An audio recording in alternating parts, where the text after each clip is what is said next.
Hey, there it is. Good. All right. Well, this is the first meeting of the 2013 Soil Health Working Group, and this is our little YouTube video we put up as part of all this. And everyone else is hiding except me and Dave. But we'll make them ask questions here in a minute. This is the Dave Timmer family farm. You're back to this farm. You grew up on this farm, but you're back to actually actively managing it last 2 years. Yep. And got a hold of us. Well, I guess I found you when I was driving around the countryside looking for new farmers. My mom gave her some books. Well, I found this big tractor out here. I was like, you know, that's not a collector tractor. That guy's actually farming. So we found your mom, and your mom passed along that book. Number of them, that's right. And it was what I've learned no-till farming, a No-Till Farmer magazine book of profiles, and it seems to have done the trick. Yeah. What'd you get out of looking at the profiles of the other farmers about what they do? Well, they showed me that it's working in some of those distant states, and as I read over their information and talked to some local gentlemen, I thought, man, you know, I think I want to try this. Okay. And there was a financial incentive to push us over the edge, so we went with it. Okay. And we had a little bit of a complication in that you had applied lime to the field the previous fall. These are heavy soils, and lime is not going to go in alone, so we decided we were going to have to till. Yep. So I kind of thought, well, how are we going to have a no-till contract if we're going to go out there and chisel plow the dickens out of it? And what we decided to do was actually plant oats before we planted beans. And given that our planting season got kind of compressed, it was pretty much we planted oats, and then you turn around the next day and planted beans. Yes. Yeah. Yeah. I didn't feel I had a great big enough window that I wanted to risk a yield deficiency because of the heat elements that I needed to grow a good crop. Okay. So just wanted to get it in. Yep. And everybody's running about a month late in Michigan this year, so maybe more. Yeah. Little disappointing. It's also a very wet farm. Now, have you noticed any difference in your ability to, get out and around on the farm? You did get out and spray, and probably not the best conditions ever. Well, we had I think we had pretty good conditions what I did spray, and you can see that from the field here. But I don't know. I don't think my oats is hurting me too much. I hope it isn't. I think it's sucking some moisture out of there. Mm-hmm. Because it seems to rain every 3 days. And we put it in with pretty basic equipment this year. Yep. Just a good old big John Deere double disc opener drill. Yep. No problem making the second pass. Nope. No. Real well. Okay. All right. Fair amount of skepticism about no-till up in this part of the world. Yeah. I'm sure oats and beans together, that probably got the neighbors talking pretty good too. Yeah, I heard of a few questions that came out. What's the line on the place now? What's the odds? Are they taking bets down at the... I don't know. No? Okay. I don't know, any final thoughts about what you got going out here? Well, let's talk about, we've talked quite a bit about equipment. And we've been weighing, you've got 70-some acres. Yep. And we've been weighing, does a guy with 70 acres need 8 rows of corn planter? Or would it be better to have 4 rows of better quality corn planter with all the row cleaners and openers? And we've had those discussions, yeah. Come to any conclusions yet, or? Not for sure. Okay.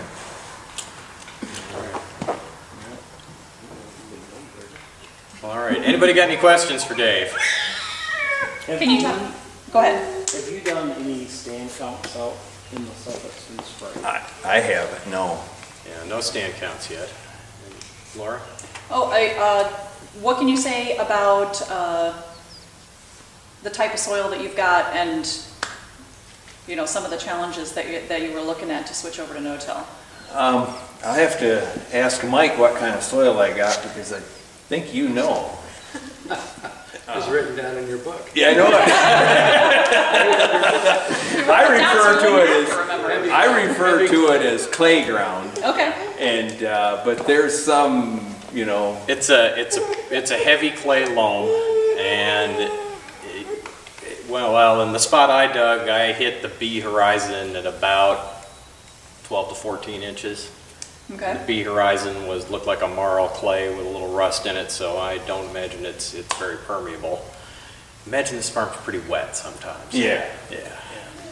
And that's certainly the challenge out here, you know, is getting it dry enough to be able to get on it without it getting so dry that you can't get a planter back in it. Right. And there's a timing factor to it. I think Mike's got something there. Yeah. There we go. Yeah, K-Pack and Brookstone. I love the 21st century. I love smartphones. That's awesome. Thanks, Mike. Soil web's a free app that they have for if you have one. Did we answer your question? Yes. Okay. But it's a good heavy soil, that's for sure. Other questions?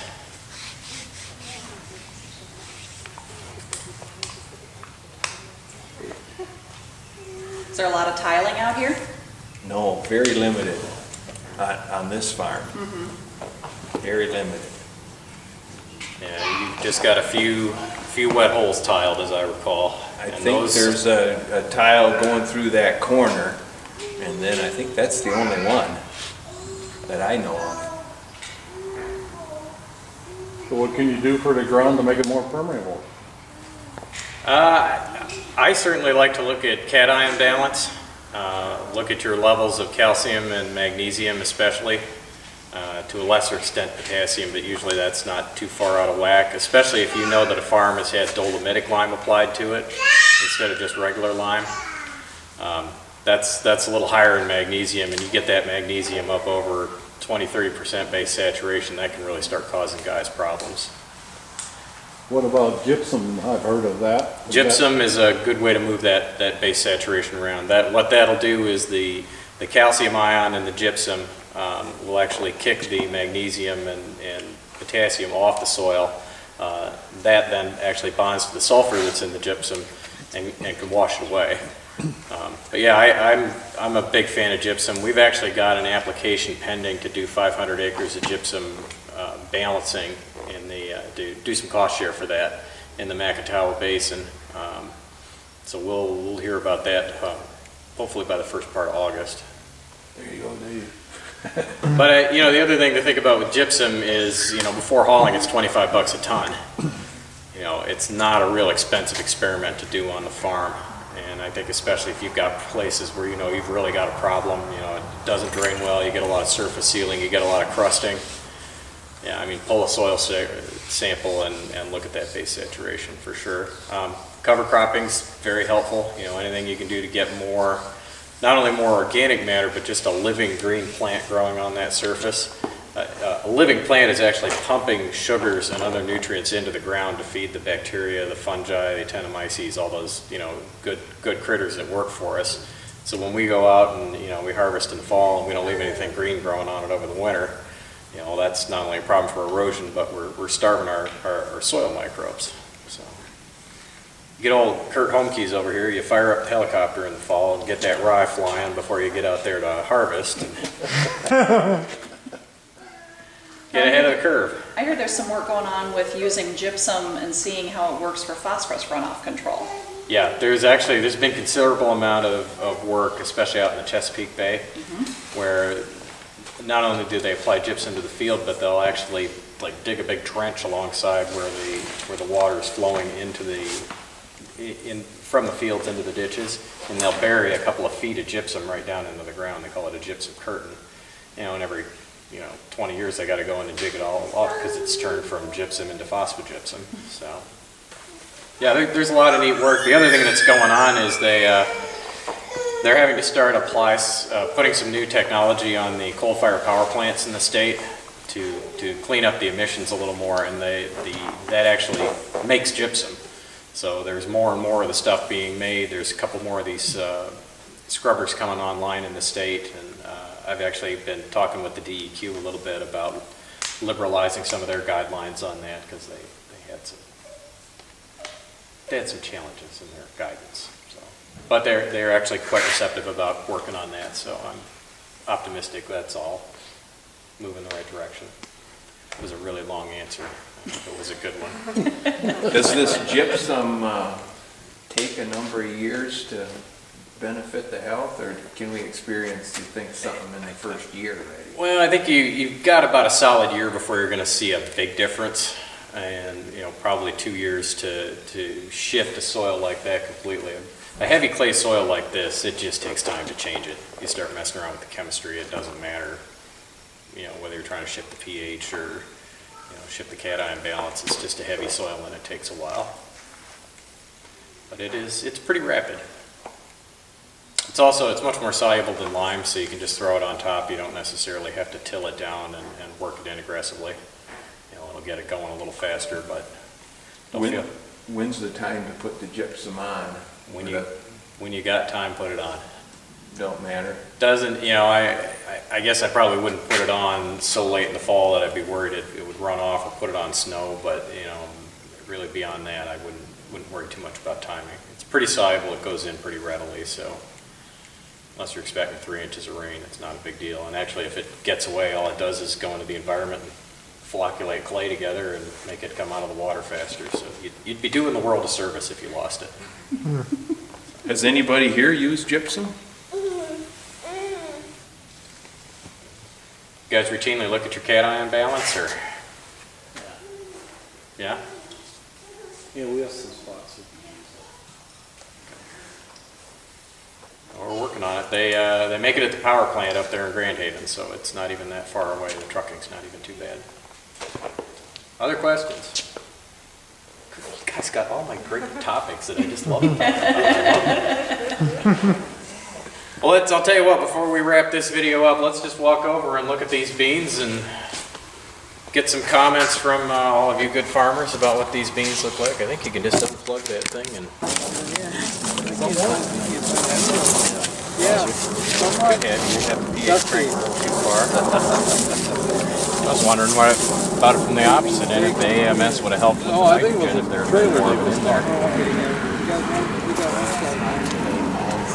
13 pounds per acre.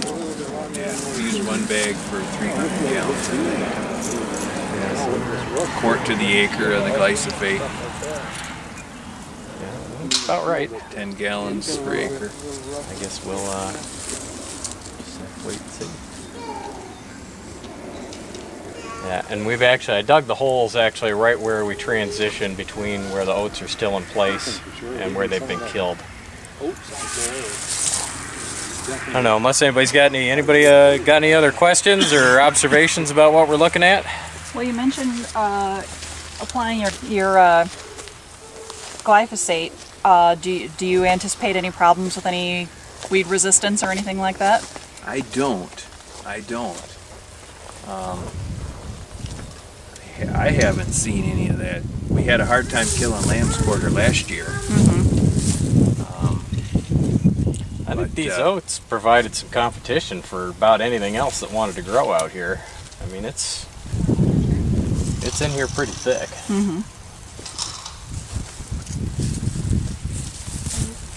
So you chose oats for weed-killing properties? I picked oats because I knew it would come on and grow fast.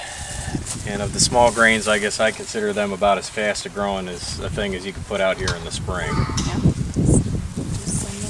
And I knew we could also put it on early and not worry about frost. So I thought of the things we could have possibly put out here, that was the best. Now this was bin run oats, yes? Right from Farm Bureau, yeah. Okay, and I found one little canola plant growing over there when I was digging my hole. And that's one thing I was a little concerned about. We'd get Roundup ready canola sneaking in here out of Canada, and all of a sudden we'd have, some real excitement. So yeah, we're going to talk about this one at the cafe all summer. I can just tell this is going to be a good one. You might even talk about this one at church. Not the church I go to. Oh, okay. I'm Catholic. We like, exciting stories, so. Anyhow, any other questions about the beans before we go look at the dirt? How long did you guys wait between burning off the oats and planting the beans? 1 month 1 month? on here. But the green stuff, that's going a little further. Okay. Yeah, the beans and the oats went in basically one day after another. Okay. So they basically went in at once. In fact, I was looking at it and I almost wondered if you just mixed them together and made one pass, but No, it was 2 passes. okay. How thick did you plant the beans and how thick did you plant the oats? The target for the oats was 2 bushels to the acre. Okay. And the target for the beans was 100 bushel for the 70 acres, but in reality we put about 110 out here. So we're probably a little on the tall side on the beans part. Do you know what the, is it 110 bushel or units? Units. Units, that's 80, Yeah. those are 80,000. No, 40,000. 140,000. 40,000. And units per pound, I think, is about 26. 600 to 2600. So you were, these were planted somewhere around 220,000. Probably. Yeah, it's pretty thick.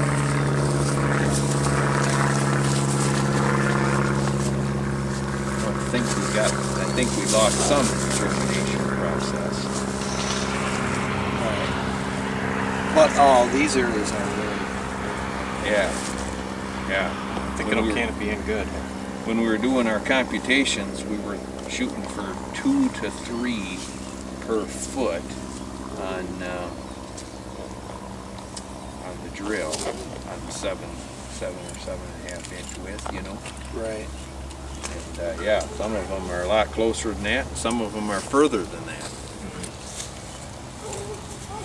All depends on how rough that no-till ground was, huh?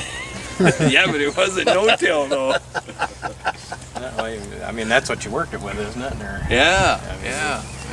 After the chisel, that was after the chisel plow.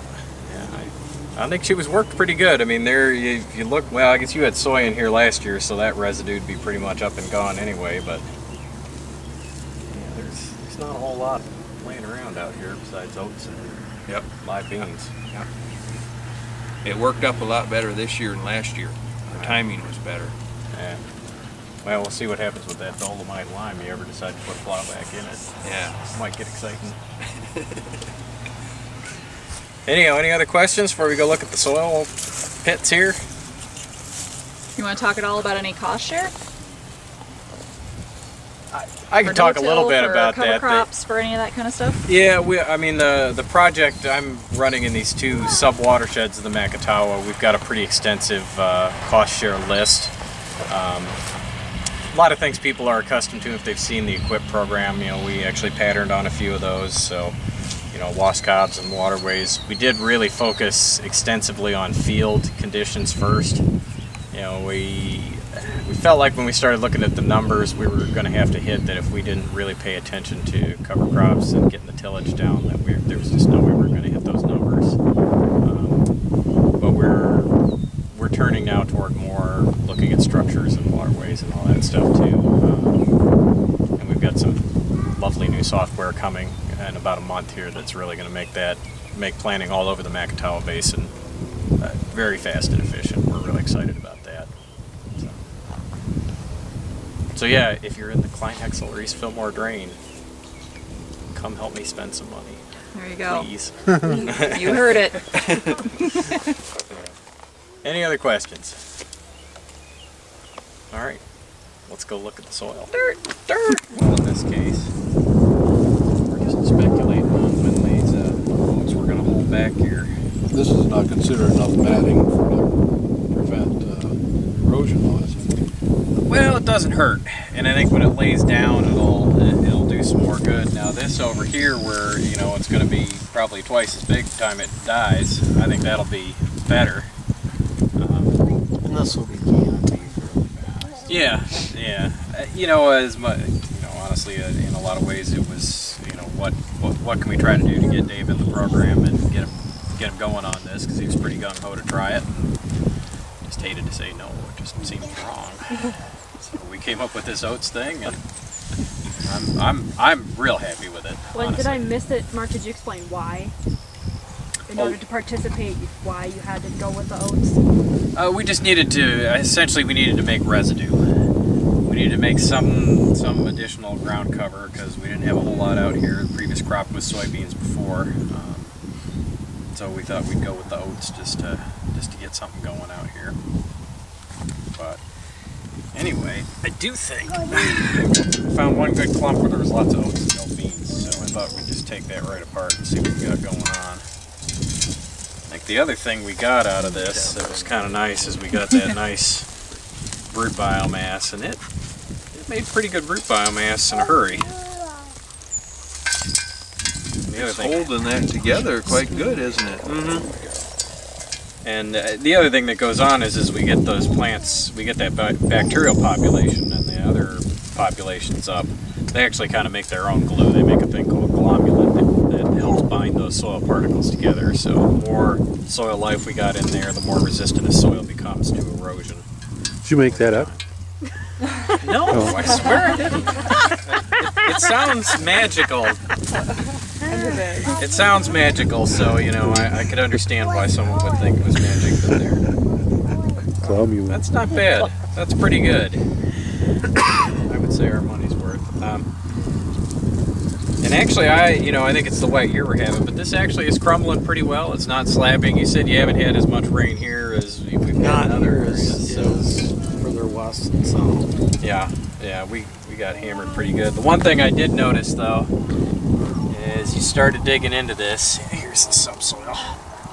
There's some hard subsoil, and you know I hit a fairly good size, about a fist size rock right off the bat when I hit that subsoil, and it really changes pretty tremendously. And that's not crumbling. That's just clay. And that's probably your observation that this is a very wet field. That confining layer of clay probably has something to do with that, in addition to just the heavy nature of the A horizon itself. Right, it's clay down 100 feet. Yeah. I can believe it. I can believe it. But certainly, pretty nice topsoil, really nice topsoil. So, keep it around. Yeah. Yeah. This is... There's the top layer again, and yeah, pretty good stuff. Anyway, anyhow, farmers, ecologists, thoughts about what we're looking at?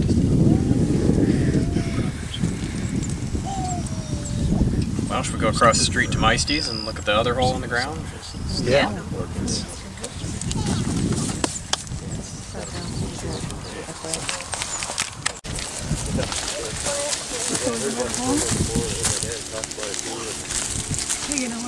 Alrighty, well this is our second field at the Soil Health Working Group, our first Soil Health Working Group for 2013. And this is a field where we had a cover crop of annual ryegrass. That's what you see here. And there's probably quite a bit of volunteer wheat in here too. There certainly was last fall. And actually I did notice this is annual ryegrass here. They did not get 100% kill on this.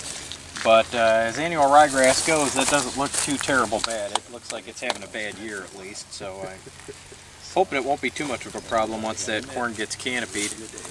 A little more damage on some of these lower leaves. I'm betting some slug damage maybe with the extra mat of stuff to hide them in. And we were looking at that one, that looks like maybe even a cutworm or something got to that one. But overall, just looking up and down the rows, it's certainly not a disaster, and actually that corn looks pretty green and good to me. I'd be interested in what you fellas think of this. Because I guess the things I was worried about was that the slugs would just go wild in here with this wet spring and heavy soils, and that doesn't seem to have been the case. Well, you know what pesticide they had on the seed? That I don't know. Whether there was some treatment. Is there a seed treatment for slugs? Well, that partial qualification stuff doesn't it have some effect? I mean, that's pretty strong. Well, it's pretty zippy stuff. That's a neonicotinoid, as I remember, one of our pesticides we're a little worried about these days, but yeah, there certainly are much better seed treatments than there were even very recently, so I suppose that could have been a factor. But you know, again, I'm just pleased as punch with this. I couldn't complain at all. Yeah. Now, is that ryegrass going to be a problem, or is that just going to be a... You're the expert. Well, I know I'm the expert. I learn things by listening closely when Bob is talking, and that... Did that come up after they sprayed the rye then or so? It's really hard to kill. Well, especially when it's a cold spring and you're trying to get after it early. If it's not over 60 degrees Fahrenheit, it's pretty hard to kill it good and dead. How tall would grass season? Well, if this, I would say if this hadn't been sprayed, it'd be 3 times the size it is. Yeah. So it has a potential to get as... Well, it's definitely got the potential to be a problem for him. You know, now I guess if I was a dairy guy, I guess I wouldn't be worried too much. It's not like it's everywhere in these fields. It's just at a few places here and there. We got nutsags over there. We got in the program, huh? We get some decent soil temperatures. It seems like corn would be able to outpace it pretty well. I would think so. You know, it's a cool season grass. Corn's a warm season grass. If it ever warms up and we have a warm season, then away we'll go. Yeah. I did notice one thing about this soil compared to where we dug across the road. I think I've got almost twice as much A horizon here. Yeah. You know, it's really quite a lot deeper way down there right before in you start here. getting to that clay layer. Deep And this is tiled, so it could See that orange color? Oh, this is... Oh, really? And do you think that's pulling that A horizon down in there? actually, you can see the one along the edge of the road, and then you're on one right here. You can see the corn. To see what the dirt looks like inside. And then How does it look there'd like be that? one over there.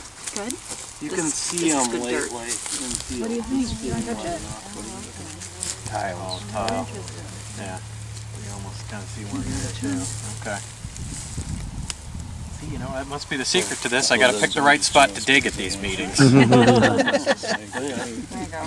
So that makes the subsoil go lower? No, it could be where a tile is when they get plowed in, so you get a bunch of mixing of that. Okay.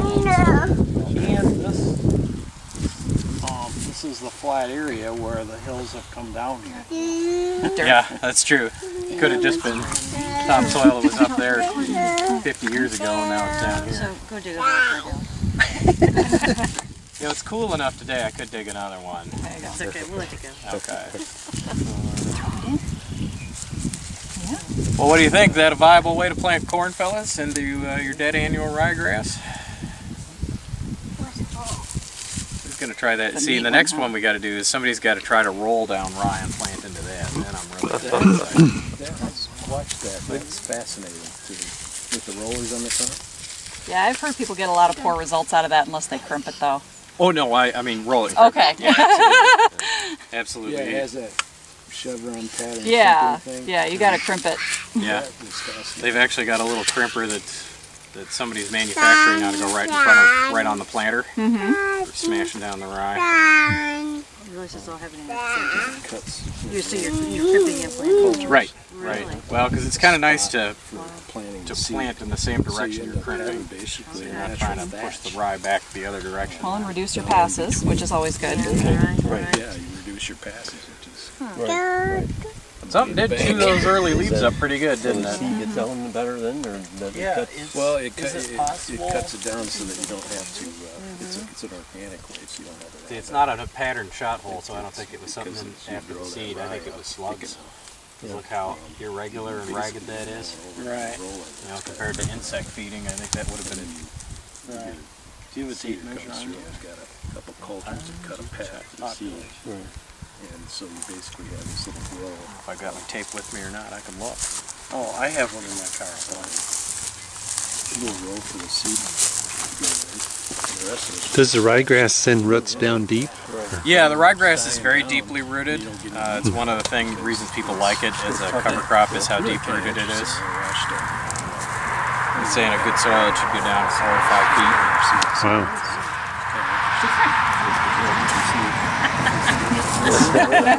How deeply, how many worm channels can we find in here? And that one's not bad. We got a lot of those middle dwelling ones. I don't see any great big pores like we like to see with the night crawlers, but those guys are a little easier to find when it's raining. Seagulls eat them up. Yeah, I guess you can decide how many if you got a good worm population depending on how much the seagulls like to hang out. That's a good indicator. Used to be, the minute you started out in the field, you'd see one or two of them, and then pretty soon you had a whole flock of them. They'd come down and they'd follow you right to the field, right behind you. This was chisel plowed and then drilled in, wasn't it, last summer? Yeah, I think. But you could pick it. Yeah, I think they did chisel after the wheat. No. And it was. They actually killed most of it. So There's quite a bit of volunteer wheat wheat in here too. Just stuff like I that said. either resisted the herbicide or grew up as a volunteer afterward. But yeah, I would call this one a little more platy and doesn't crumble quite as nice as some of what you had over there. I know it might not be giving it a fair shake. But it's definitely, it's a heavy soil. It's very heavy. Go that way. Looks like home. Anyhow. Yeah, this is an excellent stand for us. As far as for this heavy soil. And that's just a factor of getting it in the ground. Just the mechanical difficulty of getting a corn seed planted in a soil that's heavy, period. Right. Even if you worked it. It is. Well, if you work it, then it tends to want to get lumpy and dry out too, so it's really tricky.